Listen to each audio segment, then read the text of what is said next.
Morning Live. Welcome to the show. Brent, a very good weekend for you this past weekend.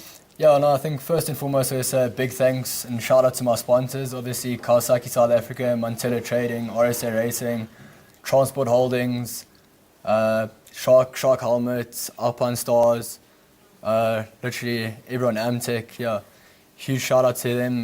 Without them, I wouldn't be doing what I love. So, yeah, thanks. And it's quite poignant that Brent actually starts on that note, because when it comes to motorsport, the sponsors are absolutely imperative. It's also something that has helped motorcycles have their very own series. Now, why was it important, Stephen? I think it's very important to be able to showcase motorcycle racing in South Africa. It's one of the strongest championships. We've got a number of riders who are stepping over to the international level, and what we wanted to do was bridge the gap between national South African championships and the world stage. And that's the whole objective of the SuperGP Champions Trophy. The races are longer, the riders enjoy more track time, they've got to be fitter, and the racing is unbelievably close. We've gone to a new class of EVA racing, which means the bikes are closer to standard bikes. Competition is unbelievable, and the platform allows riders like Brent, who've come up through 600 cc's, climbed onto the 1000, and he's able to challenge the South African champion in race 2 and take his first win. All right, and what's the money like for wins? What is it worth to win a race, and what's it worth to win the series after the 8 events? Well, right now we're rebuilding the championship, so we were bringing in more and more sponsors, and hopefully as we get towards the end of the year we'll be able to introduce prize money. Okay. But as we've done this complete U-turn and allowed bikes to stand alone, we're bringing in corporate South Africa bit by bit as they see this rejuvenated series. And it's all based on coverage. As you know, broadcast is key, and our chairman, Prince Willie Mabanda, is working closely with your management to see that we can get this championship onto SABC. We know you're looking for motorsport content. And as we build and rebuild the platform, then more and more sponsors get involved. The riders can go from amateur to professional, actually get paid for doing this job that they love so much.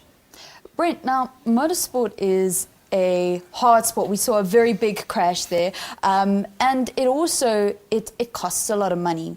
So for a rider like yourself, what does this series mean? What does this this rejuvenation for the sport mean for you? Obviously, to us, it means a real lot, because since maybe the 70s or 80s, motorcycle racing and motorsport in general in South Africa and around the world has taken a big dive. And if you think about it, it's a professional sport.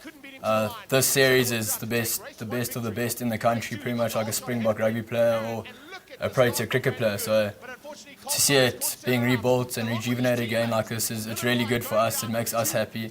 And hopefully the guys at Gassi are putting on a really good show. Hopefully they can just carry on progressing as the year goes on, and we'll see racing back to where it was about 20 years ago, hopefully.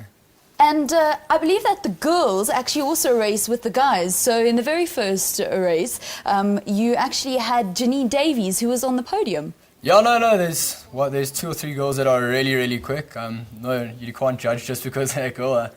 I've done it before, and I've been beaten by, I think, both of those girls in the past. So yeah, well done to them for the weekend. They've been riding really well, and it's a multi-gender sport. All right, so, I mean, it seems that the racing is really good, but also something that's fantastic for the series is that it's also a stop on the FIM World Championship Series, where we've got a South African competing in Sheridan Marias. So explain how that's actually going to work, because that's later on in the year. Absolutely. So we're delighted that in partnership with the Free State Government, who own the Phakisa Freeway race circuit up near Welkom, that we will host a round of the World Superbike Championship on the 18th of October. And again, that's about allowing our South African riders to showcase themselves to the international teams and hopefully pick up rides. We've seen Sharon do incredibly well. And if we literally go back to 2010, when we last hosted that was really the platform for a number of South African riders to show their talents to those teams. And some of them have gone on to compete in a full season. And we want to continue to use that as a catalyst to encourage new young riders into the sport. And of course, for all the motorsport fans who starved of international motorsport action, to be able to have a world championship event in your home country and see your South African riders compete against the best, it's unbelievable. All right, Brent, Stephen, thank you very much for chatting to us here on Morning Live. It does sound great, rejuvenation of the National SuperGP series here in South Africa. And of course, it's very, very important also for the infrastructure of motorsport here in the country. Time now to see what you can expect on the weather front. Good morning once again, Phil.